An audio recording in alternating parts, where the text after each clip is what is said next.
almost identical levels of confidence. Girls' levels of confidence and self-criticism falls off a freaking cliff at the age of 13. And there's a very there's a very big reason why.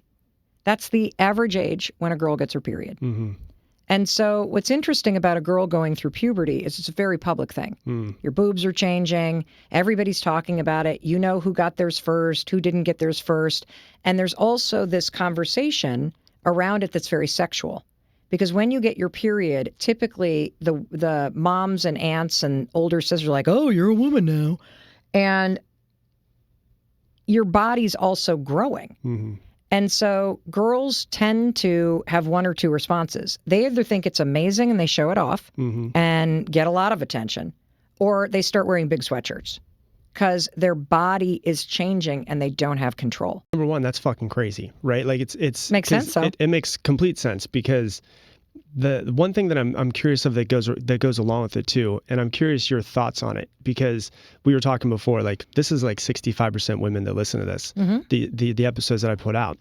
I'm curious if you think, whether there's research behind it or whether it's just your opinion, do you think that makeup is also a part of that as well? Because I think that's also around that time to start putting makeup. So do you think that maybe in their mind, I've always been curious of this, they think like, I'm not good as I am, so I have to cover myself in order to be accepted? Well, think about the word concealer. Yeah.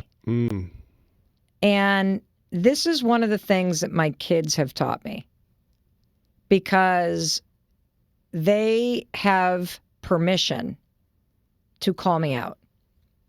And they do a really good job at it. And I'll give you an example. So when I landed yesterday, I took Kendall shopping. And I bought her some new sneakers, and I bought her like a pair of sweatpants and a sweatshirt, and we had a great afternoon. And when we were fighting this morning, I almost said, after all the shit I bought you yesterday, and then I was like, whoa, hold on, because they have called me out, because this is what my mom used to do to me. I'm buying you things, therefore you owe me your good behavior. And my kids have really taught me, do not do that to your children. If you want to buy your kids something, buy them something. But do not buy it and then hold it over their heads as some sort of token that they owe you obedience.